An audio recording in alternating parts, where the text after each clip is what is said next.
Meus amados, eu os convido a abrir a palavra de Deus na carta aos Hebreus. Nós leremos o capítulo 6, do versículo 12 ao versículo 20.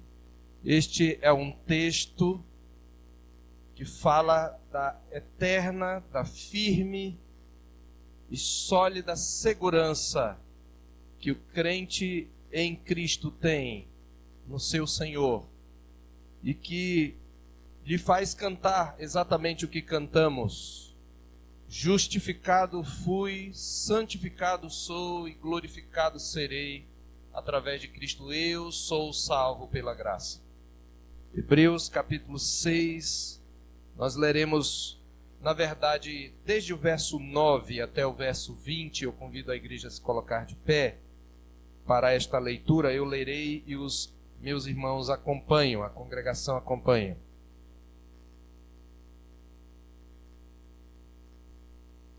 Diz assim a palavra do Senhor, Hebreus 6, de 9 a 20.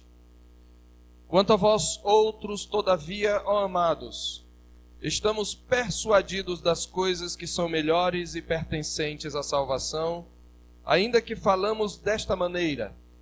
Porque Deus não é injusto para ficar esquecido do vosso trabalho e do amor que evidenciastes para com seu nome, pois servistes e ainda servis aos santos.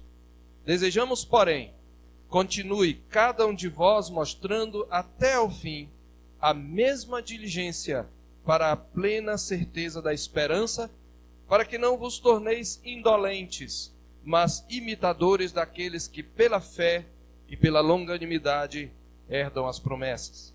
Pois quando Deus fez a promessa a Abraão, visto que não tinha ninguém superior por quem jurar, jurou por si mesmo, dizendo: certamente te abençoarei e te multiplicarei.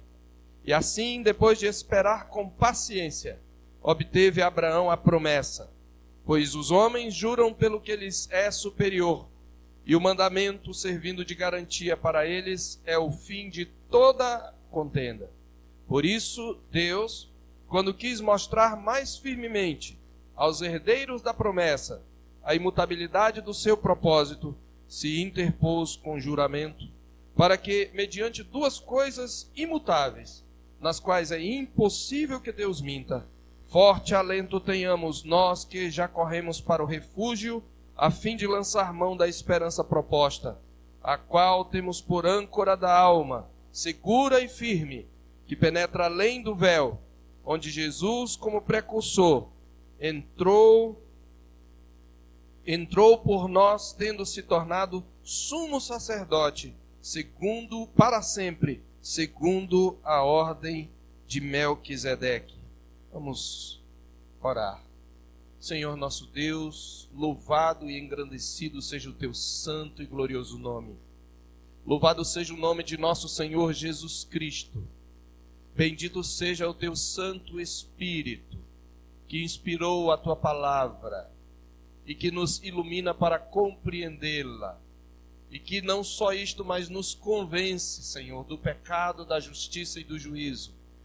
Que Ele nos abra nesta noite o entendimento para compreendermos o fundamento da nossa segurança, a fim de que aqueles que já estão em Cristo, que já correram para o refúgio, saiam daqui consolados, firmes na fé. Aqueles que estão desanimados saiam daqui encorajados. E aqueles que ainda não correram para o refúgio possam, nesta noite, Senhor, abandonar os seus pecados, abandonar a sua religião, abandonar tudo aquilo em que se apegavam e correr para Cristo. É em nome dele que nós oramos agradecidos. Amém. Podem sentar-se, meus irmãos.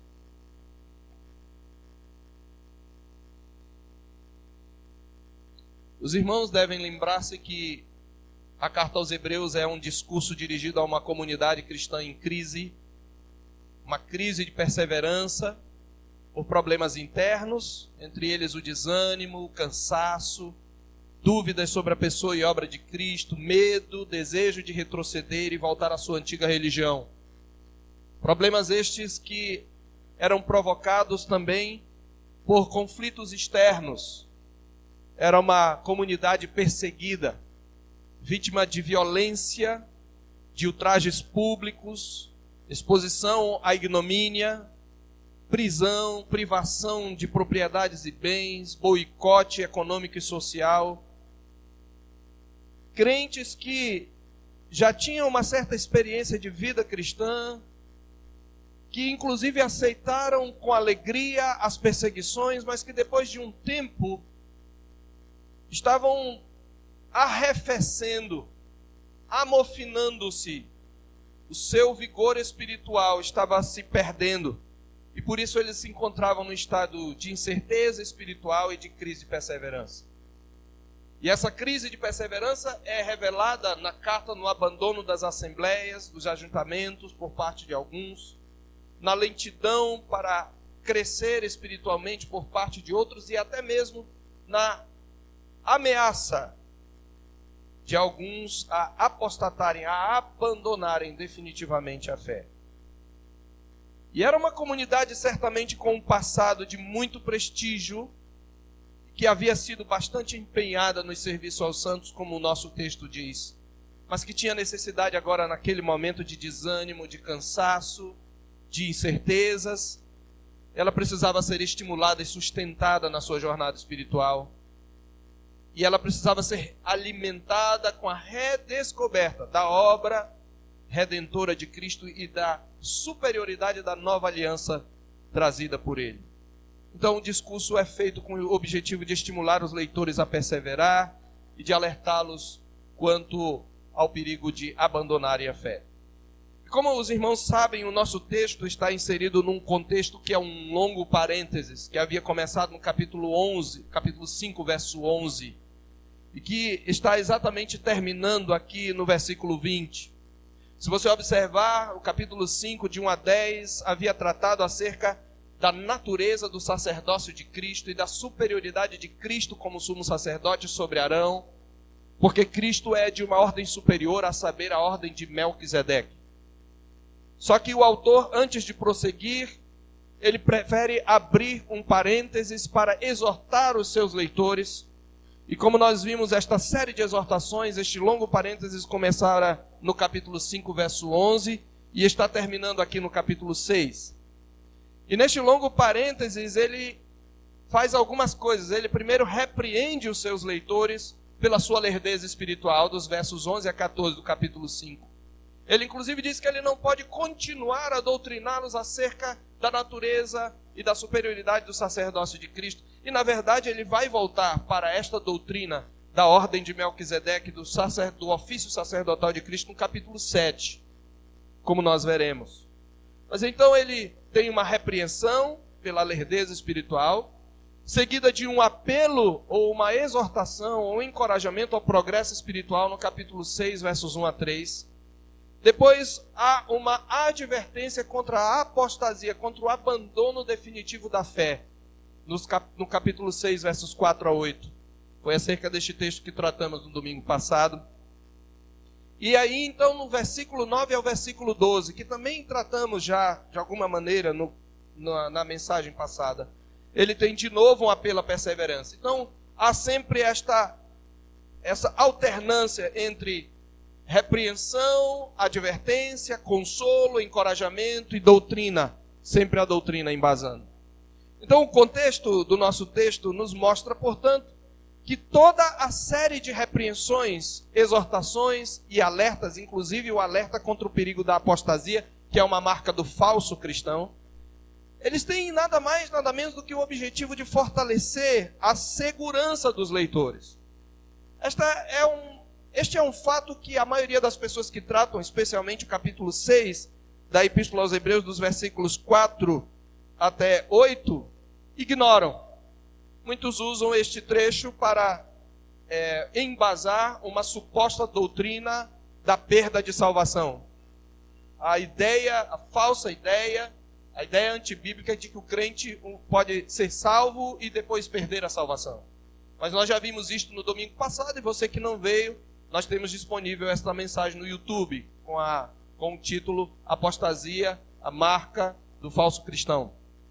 Mas o que fica claro quando ele fecha este longo parênteses é que o objetivo deles não é criar insegurança, não é dizer aos seus leitores que eles podem perder a salvação. Antes, o seu objetivo é assegurá-los de que em Cristo eles estão para sempre salvos. E é por isso que ele fecha esta série de exortações com esta palavra de encorajamento, que começa no verso 9, do qual já tratamos um pouco na mensagem passada, e vai até o verso 20. E aqui o nosso texto se divide de maneira muito simples, como sempre o autor faz. Primeiro ele tem uma palavra de reconhecimento que vai dos versículos 9 a 10. Depois, no verso 11 e no verso 12, ele traz uma palavra de encorajamento. E do verso 13 ao verso 20, ele traz uma doutrina, ou na verdade algumas doutrinas que fundamentam esta palavra de encorajamento. Por isso o tema da nossa mensagem nesta noite é a âncora da alma. Nós vamos ver aqui exatamente o que é a âncora da alma. Você sabe com certeza para que serve uma âncora, né? A âncora é aquele objeto que se joga, que se lança ao rio ou ao mar, às águas, para impedir que o barco seja levado pelas ondas, para manter o barco fixo em um determinado local. Só se pode navegar com o barco quando se recolhe a âncora. Então a âncora é um símbolo, obviamente, de firmeza. A âncora é um símbolo de segurança. A âncora é um símbolo de algo que nos sustenta. E é sobre isso exatamente que ele vai falar, sobre a âncora para a alma. O crente tem uma âncora que pode sustentá-lo nas caminhadas. Então o autor aos Hebreus vai dizer que mesmo que eles estivessem sendo lentos espiritualmente, mesmo que eles fossem imaturos, mesmo que eles devessem temer o perigo de abandonar a Cristo para sempre, antes de tudo e acima de tudo eles precisavam ter a certeza de que eles tinham uma âncora para a sua alma. E assim ele está falando neste texto sobre a segurança de salvação. Então vamos expor o texto falando primeiramente do reconhecimento.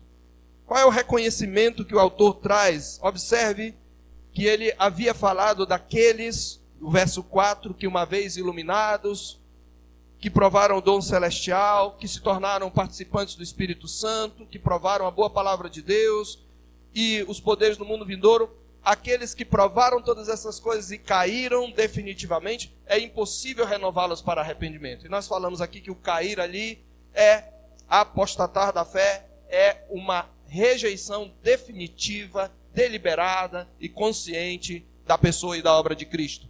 Da fé, da confiança e da firme confiança em Cristo. Então, quando o autor, depois de falar destes falsos cristãos que apostatam da fé, cuja fé é infrutífera, não é perseverante, ele se volta de novo para os leitores. Ele diz: quanto a vós outros, ó amados, nós temos uma outra percepção. Nós não cremos que vocês são apóstatas, ainda que nós falemos deste modo para alertá-los contra o perigo da apostasia. Nós não cremos que vocês estão neste grupo. Pelo contrário, ele diz: nós estamos, quanto a vós outros, persuadidos, isto é, convencidos, das coisas que são melhores e pertencentes à salvação. Essa palavra pertencente traz a ideia também de algo que acompanha. Então, nós quando olhamos para vocês, nós percebemos os frutos que normalmente acompanham a genuína fé. Nós devemos nos lembrar que na mensagem passada ressaltamos duas grandes e importantes características da fé salvadora. A genuína fé salvadora. A fé pela qual o homem é justificado. É uma fé frutífera. Em segundo lugar, nós vimos que a genuína fé salvadora é uma fé perseverante. Nós vimos isto na semana passada. Então, quando ele diz: quanto a vocês, quando eu olho para a vida de vocês, eu vejo os frutos de uma fé genuína. Eu vejo as coisas que são pertencentes àqueles que são salvos. Por quê? Porque Deus não é injusto, e esta é a palavra de reconhecimento. Eu reconheço a fé genuína que vocês têm. Por quê? Porque Deus é justo. E ele faz uma afirmação pela negação do seu contrário. Deus não é injusto, equivale a dizer Deus é justo. E porque Deus é justo, ele não vai desconsiderar as evidências que vocês têm demonstrado dessa fé salvadora. Observe que ele diz no verso 10, porque Deus não é injusto para ficar esquecido do vosso trabalho e do amor que evidenciastes para com o seu nome, pois servistes e ainda servis aos santos. Em outras palavras, resumindo este primeiro ponto, o reconhecimento consiste em dizer ao autor, Deus é justo. E porque ele é justo, ele não desconsidera as evidências da fé salvadora. E quais são estas evidências? Primeiro, o vosso trabalho. Deus não é esquecido, não é injusto para ficar esquecido do vosso trabalho. A palavra aqui é a mesma palavra que é traduzida por obras, lá em Efésios 2:10. Muitos cristãos, mesmo entre eles cristãos protestantes, reformados, fazem uma confusão em relação à questão das obras. Nós concordamos com a palavra de Deus e dizemos que as obras não salvam ninguém. Verdadeiramente você não pode ser salvo por suas obras. E uma prova clássica é a do ladrão na cruz. O ladrão não teve tempo de procurar nenhuma das pessoas cujos parentes ele assassinou. Possivelmente era um malfeitor que tinha homicídios na sua conta. Não pôde de forma alguma devolver aquilo que ele roubou. Ele não pôde voltar de repente com os pais dele, se é que estavam vivos, para dizer, olha pai, eu pequei, mas agora eu me converti. Ele não teve tempo de fazer obra nenhuma. Ele simplesmente olhou para si mesmo e disse, nós, falando para o outro ladrão, na verdade, com justiça estamos aqui, mas este nenhum mal fez. E acrescentou, lembra-te de mim, quando vieres no teu reino. Ele demonstra arrependimento, ele demonstra fé em Jesus, ele olha para aquele homem todo ensanguentado, imobilizado por uma cruz, e vê nele o rei que vem um dia. Ele exerce fé em Jesus. Por isso Jesus diz, em verdade te digo que hoje estarás comigo no paraíso.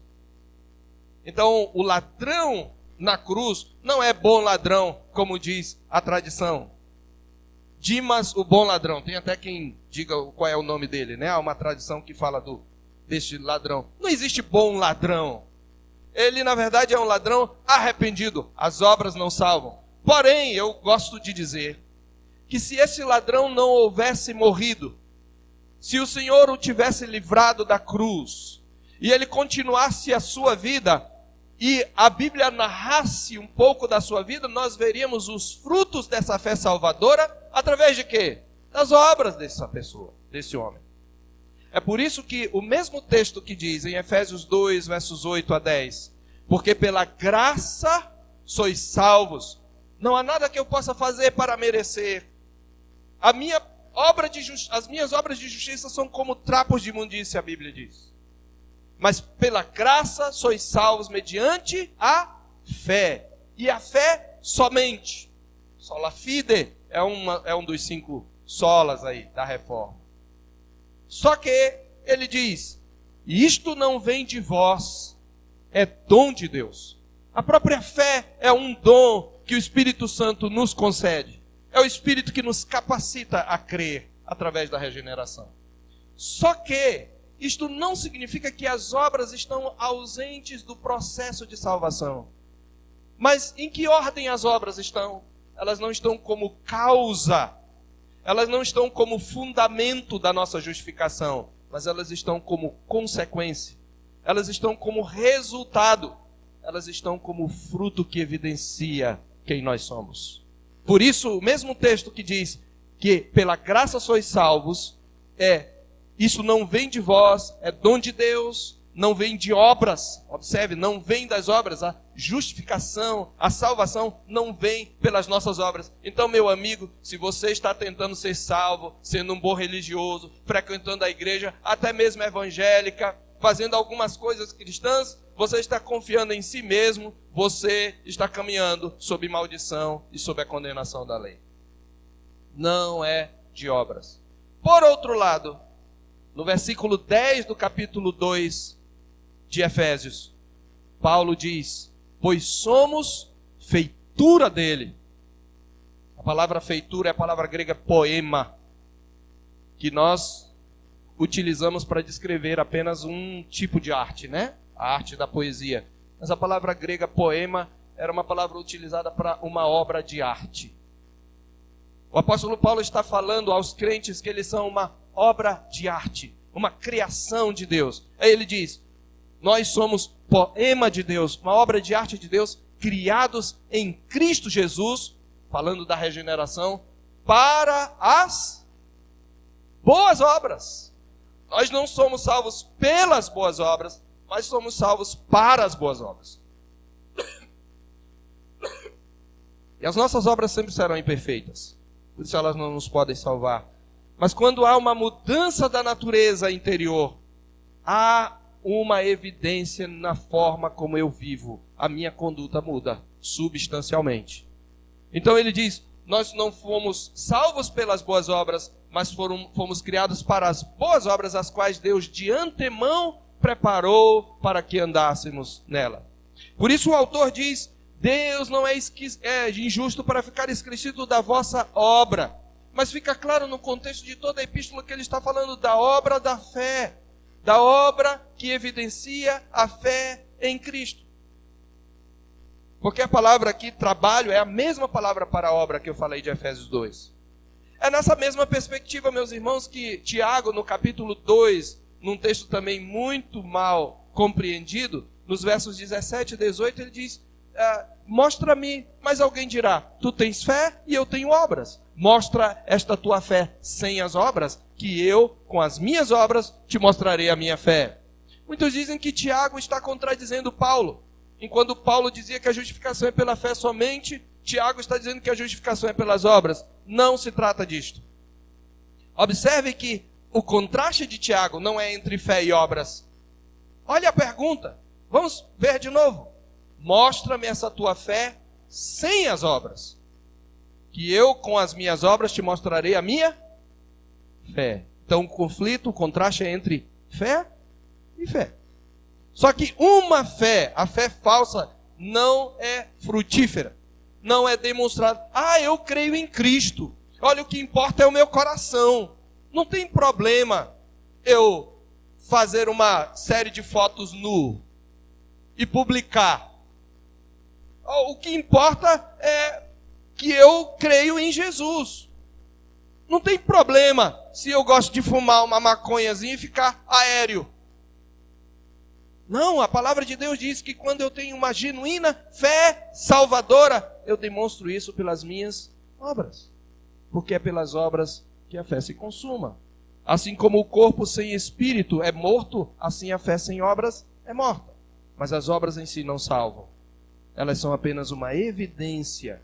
E é neste sentido que o autor diz: Deus não é injusto para ficar esquecido da vossa obra, daquilo que vocês fazem evidenciando a sua fé. E vocês evidenciam isto claramente. Ele diz: porque servistes, ele diz, Deus não é esquecido para ficar esquecido do vosso trabalho e do amor que evidenciastes. Olha a palavra evidenciar aí. Evidenciastes, essa palavra evidenciar, literalmente traz a figura de apontar o dedo, de demonstrar, de comprovar. Deus não é injusto para deixar ou desconsiderar as evidências que vocês demonstram de que vocês creem em Jesus. Por quê?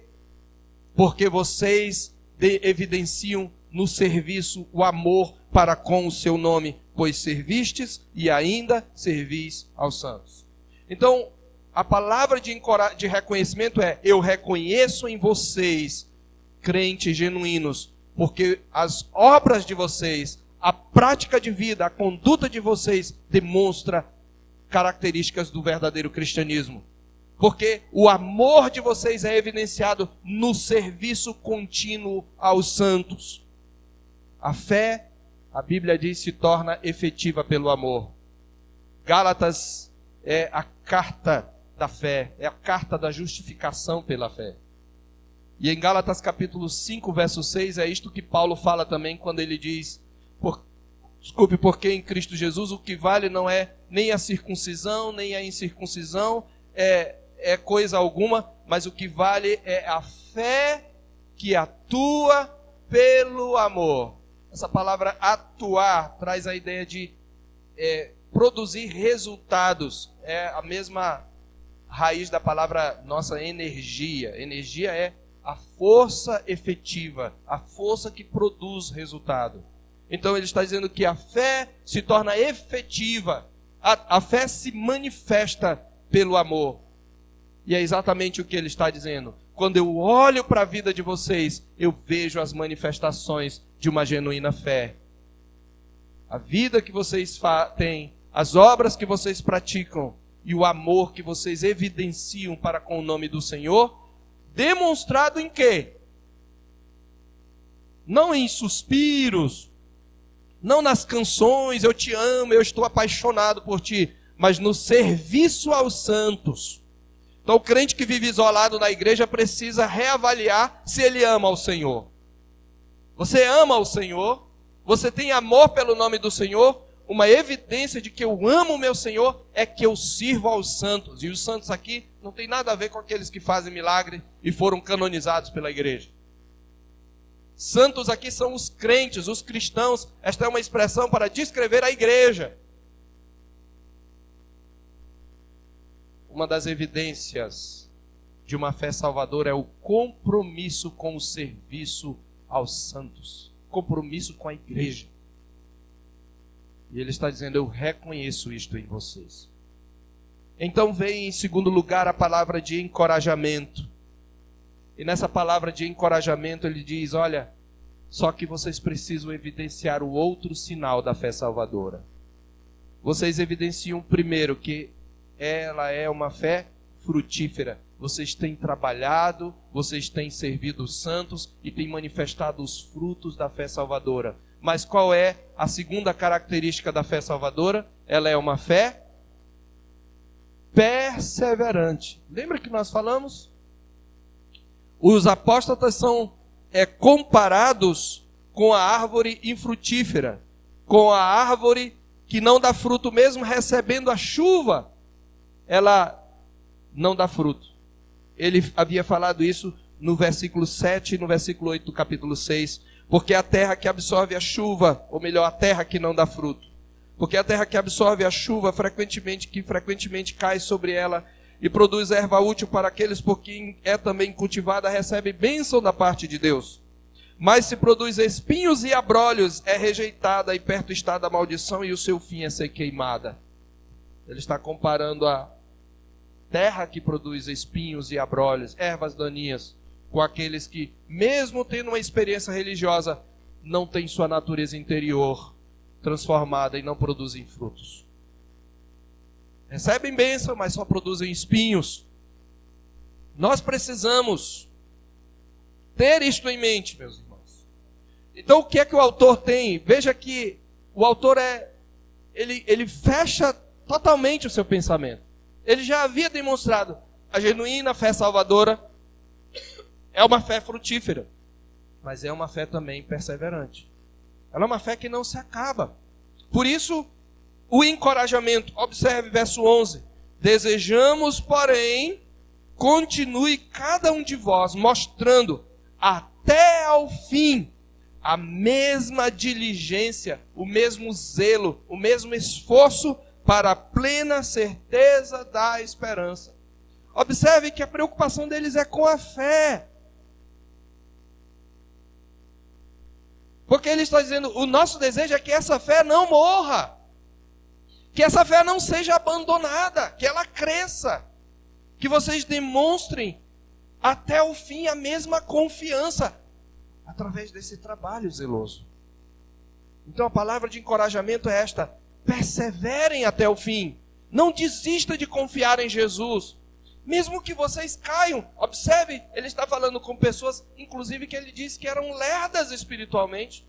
Algumas que já era para serem mestres e ainda tinham necessidade de aprender o ABC. Ele havia falado isto, como nós vimos em mensagens anteriores, mas ele está dizendo, não abandone a confiança, porque é pela fé.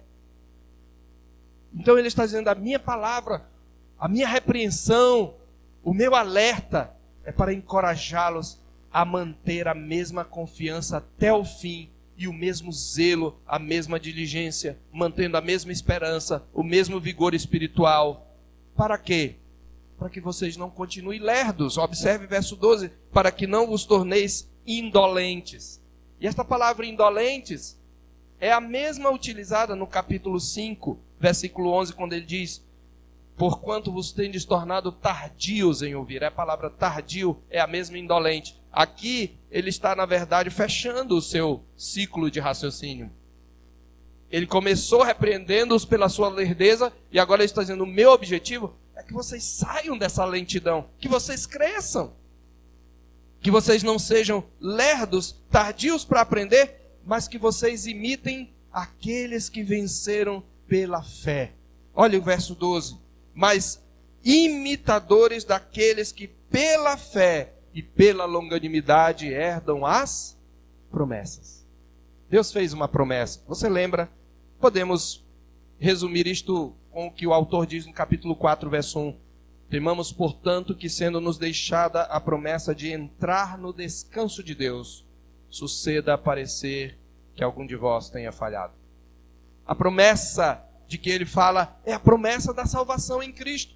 É a promessa do eterno descanso em Deus. É a promessa de sermos libertos dos nossos pecados, de termos os nossos pecados totalmente perdoados e em Cristo sermos justificados e sermos guardados para um dia habitarmos com Ele nos novos céus e nova terra, nos quais habita a justiça. É a promessa de vida eterna.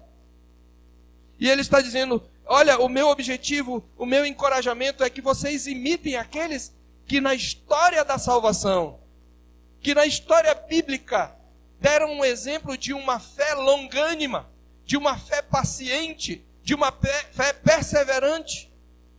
E por esta fé eles herdaram, observe a palavra, herdaram. Você não herda alguma coisa pela qual você trabalha, não é verdade? Você herda alguma coisa que alguém deixou para você.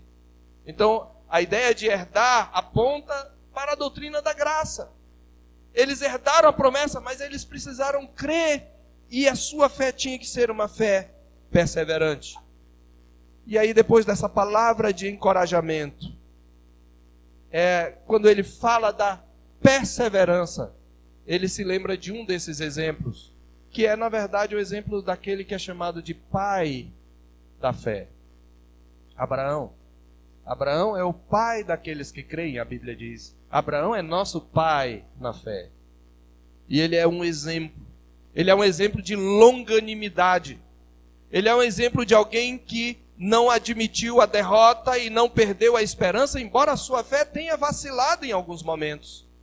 Por mais obscura que a situação fosse, por mais incompreensíveis que os eventos se mostrassem, ou por mais severa que fosse a correção divina, Abraão demonstrou aquele espírito que nunca desiste de crer em Deus, no seu poder, no seu amor, no seu interesse pessoal pelo seu povo, mesmo quando ele parece ausente, indiferente, e que por isso espera, não com resignação mórbida, esperando inflexivelmente o fim, mas com a paciência alegre e fulgurante, esperando radiantemente a aurora.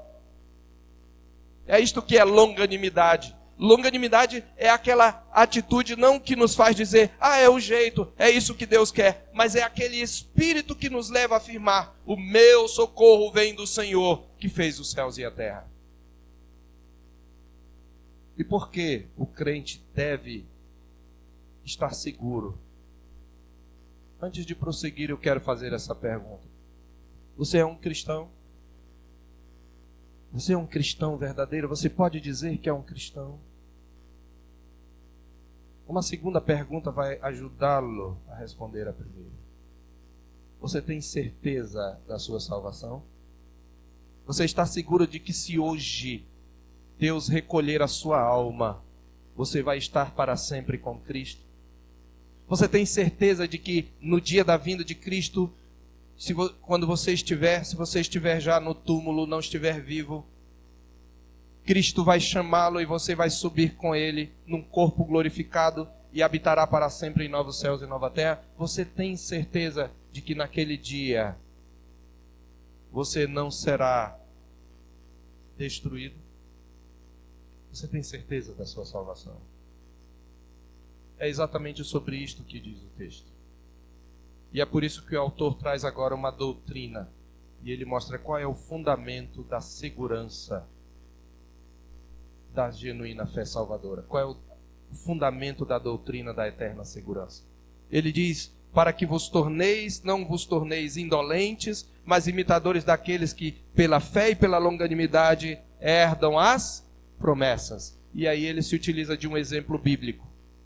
E através desse exemplo bíblico ele trabalha qual é o fundamento da segurança do crente. Por que o crente vive dizendo, talvez você esteja nos visitando e diga, rapaz, esses crentes são muito bobos, muito bestas. Eles ficam dizendo, porque eu estou salvo. Quem que pode dizer que está salvo? É exatamente a Bíblia diz que eu posso dizer isso. Mas o fundamento da minha segurança não está no que eu sou. Está no que Cristo é e no que Cristo fez. É por isso que os crentes dizem que têm certeza da salvação. E se você é crente e não tem certeza, o meu desejo, irmão, irmã, é que você entenda nesta noite que se você está em Cristo, você está seguro para sempre. E a sua segurança não está em você mesmo. E como é que ele demonstra isso? Vamos ver a linha de raciocínio e depois nós vamos apontar aqui de maneira clara os fundamentos da nossa segurança. Mas eu quero seguir a linha de raciocínio. Ele diz o seguinte, olhando para o passado e para Abraão. Abraão é um exemplo daqueles que ele menciona no verso 12, que pela fé e pela longanimidade herdam as promessas. Ele diz, olha, quando Deus fez, pois, ligando o versículo 13 ao versículo anterior, pois quando Deus fez a promessa a Abraão, visto que não tinha ninguém superior por quem jurar, jurou por si mesmo, dizendo, certamente te abençoarei e te multiplicarei. Essa promessa é um pré-anúncio do Evangelho. Você sabe que a bênção de Abraão, a promessa a Abraão culmina com, em ti serão benditas todas as famílias da terra. Jesus está anunciando o Evangelho a Abraão. Como é que em Abraão todas as famílias da terra são abençoadas? Cristo nos resgatou da maldição da lei, ele, semente de Abraão, fazendo-se ele maldição em nosso lugar, para que a bênção de Abraão viesse pela fé e através dela o Espírito prometido. Está lá em Gálatas capítulo 3. Essa doutrina é desenvolvida. Então quando ele fala que Deus fez a promessa a Abraão, ele não está falando daquelas promessas particulares, que muitas pessoas de maneira equivocada aplicam apenas de maneira exemplarista, né? Com relação a promessa, olha, aquilo que Deus te prometeu, Ele vai cumprir. Mas como é que você sabe que Deus prometeu? A promessa, quando a Bíblia fala de promessas, ela está falando das promessas que se cumprem no Evangelho. Não são aquelas coisas particulares que são desejos do seu coração e que você diz que foi Deus que falou, e na verdade é do teu coração. A promessa aqui tem uma abrangência muito maior do que simplesmente ter um filho. O Senhor Deus, quando fez a promessa a Abraão, ele disse, eu te abençoarei, eu te engrandecerei o nome, eu farei de ti uma grande nação, mas ele diz, abençoarei os que te abençoarem, amaldiçoarei os que te amaldiçoarem, e em ti serão benditas todas as famílias da terra. E em Gálatas 3, Paulo diz, Deus estava pré-anunciando o Evangelho a Abraão. Ele está dizendo que por meio de Abraão viria a bênção para todas as nações. E como isto aconteceu? Cristo é descendente de Abraão. E Cristo veio para morrer e fazer maldição em lugar daqueles que, como Abraão, creem na promessa. Para que a bênção de Abraão chegasse até eles. Está tudo em Gálatas capítulo 3. Eu não vou abrir lá por questão de tempo. Mas é só você ler Gálatas capítulo 3. Pelo menos até o versículo 15. E você vai ver. A bênção de Abraão atinge a nós. Então, quando Deus fez essa promessa de Abraão, que se cumpre no Evangelho, ele não tinha ninguém superior por quem jurar, então ele jurou por si mesmo. E se você observar, ele cita aqui uma passagem, na verdade, que está inserida no contexto da grande prova de Abraão, que é Gênesis capítulo 22. Se você olhar Gênesis capítulo 22, na verdade existem duas ocasiões em que Deus faz um juramento. Numa delas de maneira dramatizada e na outra de maneira mais verbalizada. E eu quero abordar rapidamente essas duas passagens. A primeira vez, o autor está se referindo a Gênesis 22, mas eu gostaria de ir para Gênesis 3:15 também, ou Gênesis 15. Deus anima Abraão e lhe promete um filho. Ele promete um filho a Abraão, mas Abraão ainda tem dúvidas, porque já se haviam passado muitos anos, e no verso 2, Abraão, no capítulo 15, responde: Senhor, o que me haverás de dar se continuo sem filhos? E o herdeiro da minha casa é o Damasceno Eliezer. Sara era estéril. E aí ele diz: a mim não me concedeste descendência, e um servo nascido na minha casa será o meu herdeiro. Deus diz: não é este o teu herdeiro, mas aquele que será gerado de ti. E Deus o conduz para fora e diz: olha as estrelas, e tenta contar as estrelas, se tu podes. E eu imagino que Abraão tentou contar, mas num determinado momento ele se perdeu. E Deus diz: assim será a tua semente, assim será a tua descendência, a tua posteridade. E diz o verso 6 que ele creu no Senhor, e isto lhe foi imputado para a justiça. Paulo, em Romanos capítulo 4, se refere exatamente a este texto, quando ele diz que Abraão foi justificado pela fé. E Deus ainda diz: eu sou o Senhor que te tirou de Ur dos Caldeus. Mas Abraão pergunta: como é que eu vou saber que eu vou possuir essa terra? Deus já havia feito a promessa. Agora Deus ordena a Abraão que prepare um rito de aliança. Ele diz assim: toma uma novilha, uma cabra e um cordeiro, cada um de 3 anos, uma rola e um pombinho. E ele, tomando todos esses animais, ele partiu-os pelo meio, lhes pôs em ordem as metades, umas defronte das outras, mas não partiram as aves. O que ele fez? Partiu cada animal, uma novilha, uma cabra e um cordeiro, cada qual de 3 anos. Ele partiu ao meio. Ele colocou uma metade de um lado e a outra metade do cadáver do outro, criando um corredor. Partiu a cabra ao meio, colocou a metade de um lado e outra do outro. E assim ele fez com o cordeiro. E as aves ele não partiu, colocou uma do lado e outra do outro. Ele formou aqui a cabra, novilho, o cordeiro e as aves, um corredor com 4 pares de corpos de animais, um corredor. Quando nós estudamos a cultura daquela época, nós verificamos que este era um rito de aliança. As pessoas muitas vezes partiam animais ao meio, colocavam no chão, fazendo um corredor. E as duas partes, as duas pessoas que estavam fazendo aliança, elas passavam por entre aqueles pedaços. E elas diziam alguma coisa no ato da aliança, da promessa que faziam uma à outra, e havia vários tipos de aliança. Elas diziam algo como isto aqui: que o meu corpo seja jogado para as aves de rapina, que o meu corpo seja despedaçado, que eu seja jogado, que eu seja pasto dos chacais, que eu seja comida das aves de rapina, se eu não cumprir a minha aliança com você. Que seja feito comigo o que foi feito com esses cadáveres, se eu não cumprir a minha aliança. A pessoa rogava sobre si uma maldição.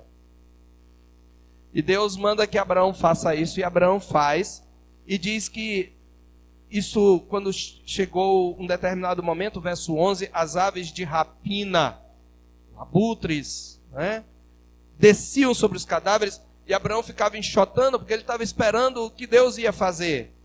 E quando diz que quando o sol se pôs, caiu um profundo sono, e ele foi tomado de um grande pavor. E este pavor vinha daquilo que Deus havia de falar: olha, a tua posteridade vai ser escrava em terra alheia. Ela vai ser reduzida à escravidão. Está se referindo à escravidão no Egito. E será afligida por 400 anos, mas eu vou julgar a gente a quem eles têm de sujeitar-se.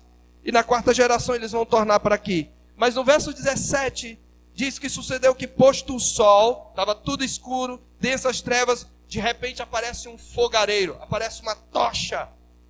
uma tocha fumegante, uma tocha de fogo, e aquela tocha passa entre aqueles pedaços. E naquele mesmo dia, no ato em que a tocha, aquela tocha sobrenatural passa por entre os pedaços, Deus diz: à tua descendência dei esta terra, desde o Egito até o grande Eufrates, e ele vai descrever os povos que ele vai dar. A terra, os povos cuja terra ele vai dar a Abraão. Sabe o que isso quer dizer? Deus estava representado naquela tocha. Deus passa por entre. Observe que a tocha passa por entre aqueles pedaços, verso 17. Sabe o que Deus está dizendo? Deus está dizendo: eu juro pela minha vida eterna, Abraão, se seja feito comigo o que aconteceu com esses animais, se eu não cumprir a minha promessa contigo. É um juramento. Eu ponho a minha vida eterna em jogo. Mas em Gênesis capítulo 22, quando Deus põe à prova a Abraão, e ele ordena a Abraão para testar a sua fé, e Abraão ele já tinha tido vários deslizes, que eu não vou mencionar aqui por questão de tempo. A sua fé não foi uma fé perfeita, mas ela foi uma fé crescente, de fé em fé, como a Bíblia diz. E no capítulo 22, Abraão já tinha tido Isaque. Ele não tinha mais condições de ter filhos. A Sara havia cessado o costume das mulheres, como ela diz. Ela já estava na menopausa. E exatamente quando Abraão não podia ter filho, ele teve filho. E isso fortaleceu a fé de Abraão. E quando Isaque já era um rapazinho, Deus diz: agora, Abraão, a prova final. Pega o teu filho, e Deus enfatiza: o teu único filho, Isaque, a quem tu amas, e oferece-o em holocausto. O holocausto era um sacrifício onde o animal, a vítima, era queimada totalmente até as cinzas. Nada ficava. Eu quero que você queime o único filho, aquele que eu disse: em Isaque será chamada a tua semente, e tu ofereças em holocausto. Deus nunca tinha e nunca mais pediria de ninguém o sacrifício dos filhos. Ele condenou o povo de Israel porque ofereceu seus filhos a Moloque mais tarde. Mas Deus queria testar a fé de Abraão. E a palavra de Deus diz que Abraão foi com seu filho. Preparou o fogo. Preparou a lenha. Pegou o cutelo. E foi para o Monte Moriá. Para o monte onde Deus havia dito para ele oferecer o seu filho. Mas há uma palavra de Abraão que demonstra a segurança da sua fé. No verso 5. Ele diz: esperai aqui com o jumento, eu e o rapaz iremos até lá, e havendo adorado, voltaremos para junto de vós. Espera aí, ele vai oferecer o filho, ele vai imolar o filho, e vê-lo queimar até as cinzas, e está dizendo para os servos: eu vou com o rapaz e eu vou voltar com o rapaz. Sabe por quê? A Bíblia vai dizer, o autor aos Hebreus, lá no capítulo 11, Abraão cria que Deus era poderoso para ressuscitar Isaque das cinzas. Ele sabia que aquele era o filho da promessa, e mesmo que ele fosse queimado até as cinzas, Deus o ressuscitaria, porque Deus havia prometido a ele. E quando Abraão estava para imolar o seu filho, do céu bradou o anjo do Senhor, quase como numa palavra de vibração, dizendo: Abraão, Abraão, não faças nenhum mal.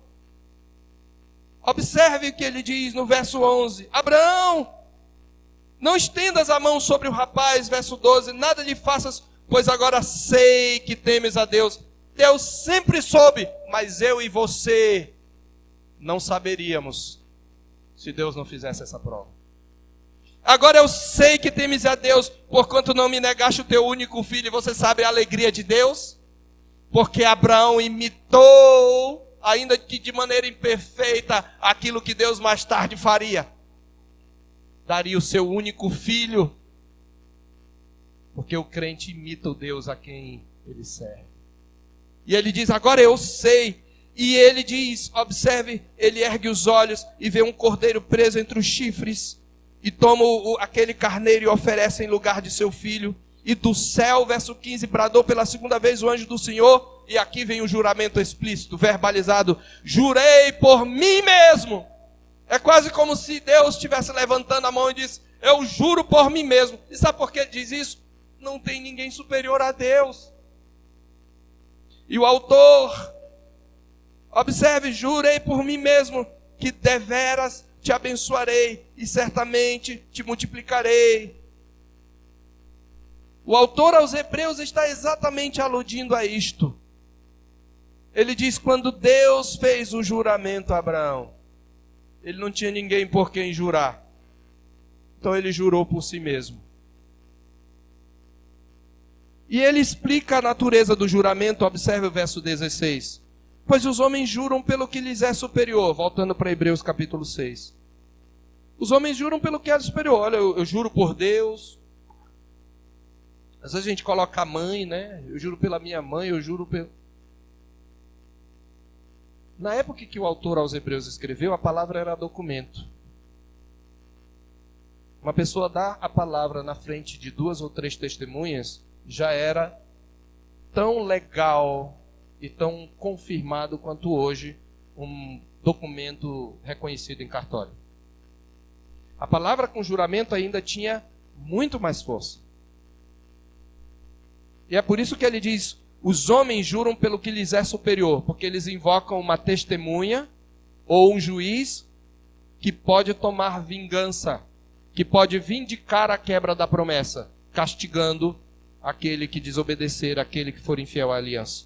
Por isso eles juram pelo que lhes é superior. E o juramento, servindo de garantia para eles, é o fim de toda contenda. Tinha o mesmo efeito que hoje tem um documento com firma reconhecida em cartório.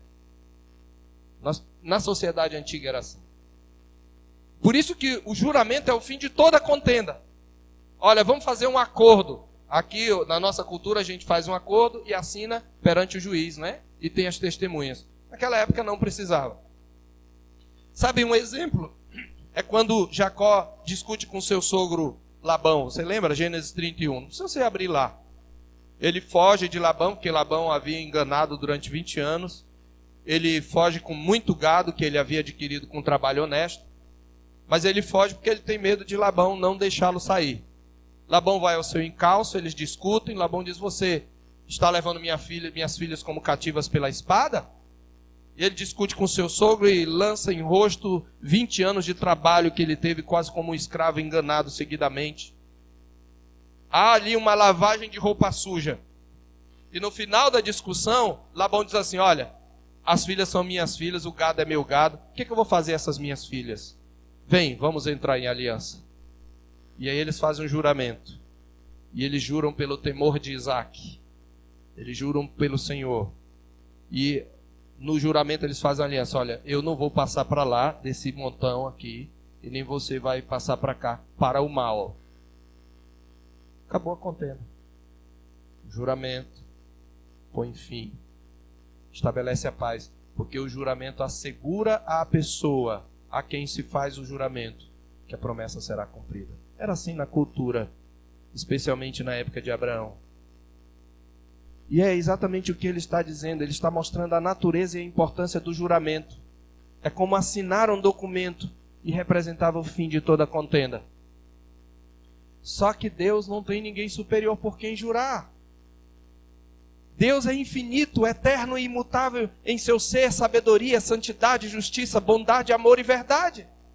Não tem ninguém acima de Deus a quem ele deva prestar contas. Então por que ele vai jurar? Ele jura por si mesmo. É isto que o autor está explicando. E por que Deus fez isto? Para assegurar a Abraão a imutabilidade do seu propósito. Verso 17.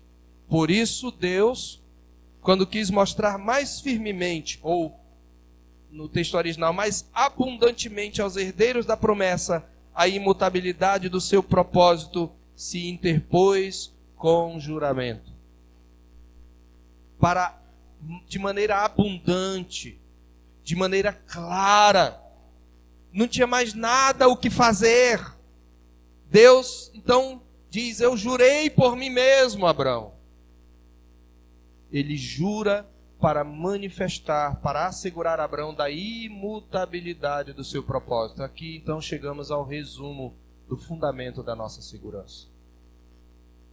O primeiro fundamento da nossa segurança aí é a imutabilidade do propósito de Deus. Deus decretou desde toda a eternidade, pelo seu muito sábio, santo e soberano conselho, escolher e salvar em seu Filho Jesus um povo. E aquilo que Deus decretou, Ele não muda. Não há nada que aconteça na história, não há nada que qualquer um de nós possa fazer para mudar, para adulterar este plano eterno de Deus de salvar um povo para si, um povo de todas as nações.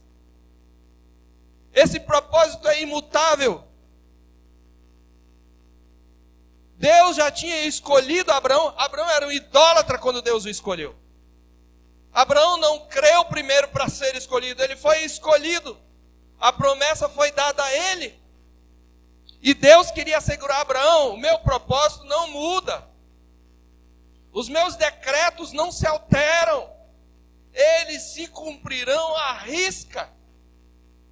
E para assegurá-lo, eu estou lhe prometendo e eu estou jurando.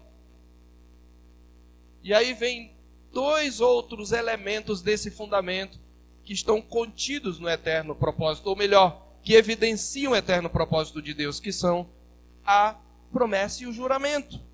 Verso 18. Ele se interpôs com o juramento para que, mediante duas coisas imutáveis. Quais são as duas coisas imutáveis? Promessa e juramento. Então o propósito de Deus é imutável, a promessa de Deus é imutável, o juramento de Deus é imutável. E nestas coisas é impossível que Deus minta. Observe que o fundamento da nossa segurança está no caráter de Deus.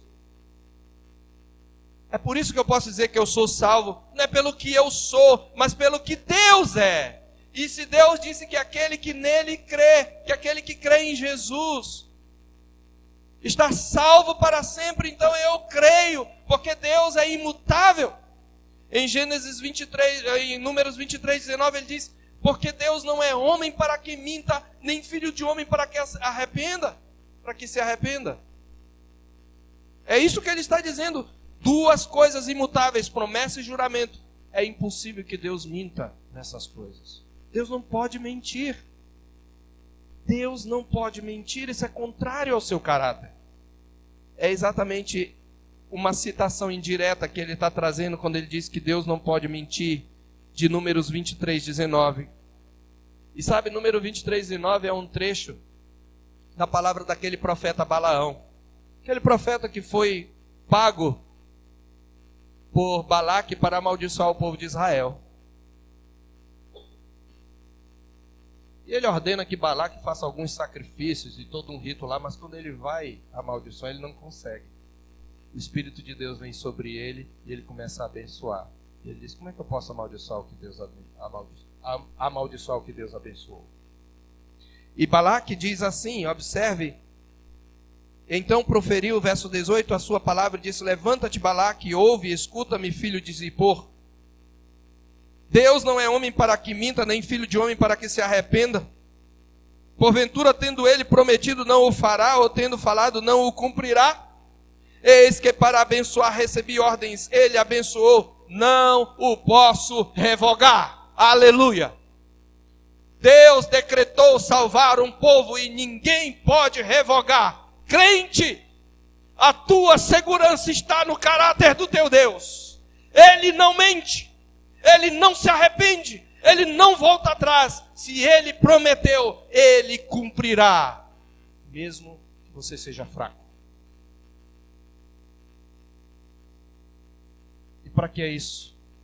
O autor fala, e nós terminamos, para que nessas duas coisas imutáveis, nas quais é impossível que Deus minta, forte alento, ou forte consolo, forte encorajamento tenhamos. É um encorajamento para a alma. Mas para quem é esse encorajamento? Não é para todo mundo. Forte alento tenhamos nós, os que já corremos para o refúgio.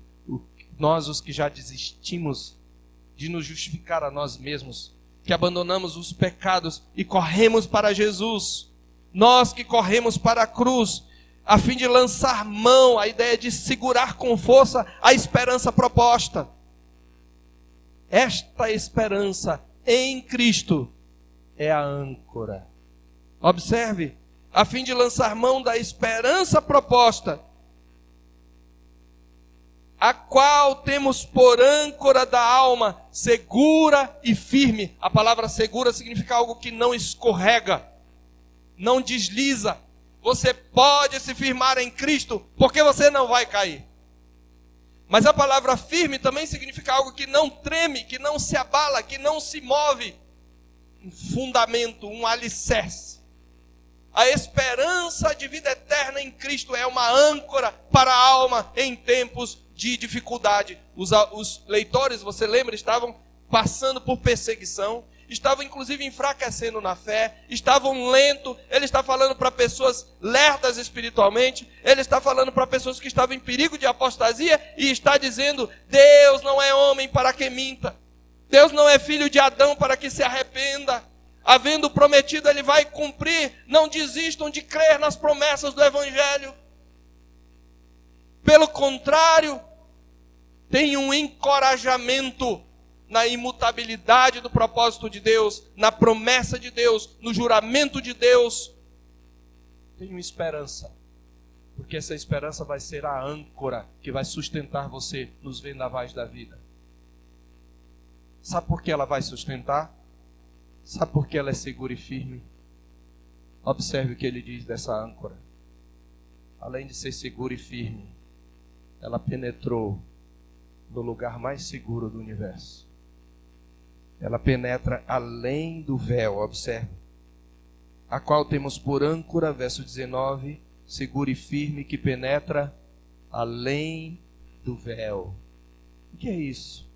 Você lembra da figura do tabernáculo?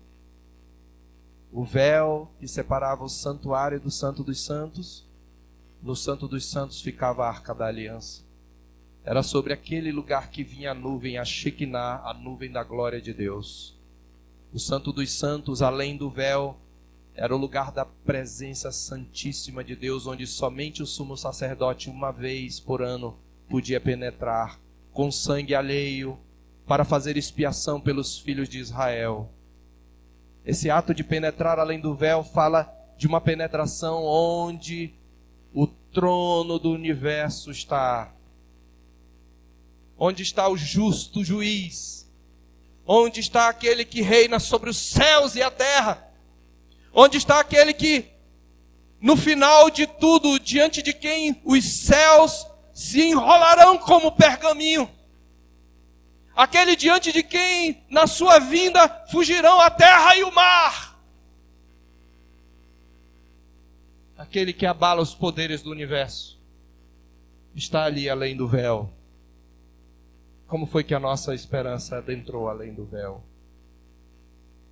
Porque o Filho bendito de Deus, que se encarnou, veio e morreu, e conquistou a nossa salvação, e subiu onde o sumo sacerdote Arão não podia estar, porque ele só podia estar num santuário terreno, mas ele penetrou os céus, e não com sangue alheio, mas com seu próprio sangue, e não muitas vezes, mas apenas uma vez, porque o seu sacrifício é eficaz, e ele fincou a âncora na base do trono de Deus, o trono da graça. A nossa esperança está firme, porque a âncora da nossa esperança está fincada no trono da graça, e foi fincada pelo Filho de Deus, que se fez homem, que morreu, que purificou-nos dos nossos pecados, depois foi assunto ao céu, e com seu próprio sangue, ele penetrou o véu, como precursor, e foi ordenado sumo sacerdote, segundo a ordem de Melquisedeque. Crente, você está seguro. Filhinho e filhinha, novo convertido em Jesus, que veio a Cristo. Você que tem aquelas inseguranças tão comuns do início da fé, creia, a sua segurança está firme. Se você crê em Cristo, Ele o salvou para sempre. Creia nisso. Você pecou, você caiu, fez coisas terríveis, envergonhou o nome de Jesus. Lance mão da esperança proposta. Porque é a justiça de Cristo e não a sua. É a justiça de Cristo que assegura a você aquela palavra final: vinde benditos de meu Pai, entrai na posse do reino que vos está preparado desde a fundação do mundo. Você está firme para sempre em Cristo.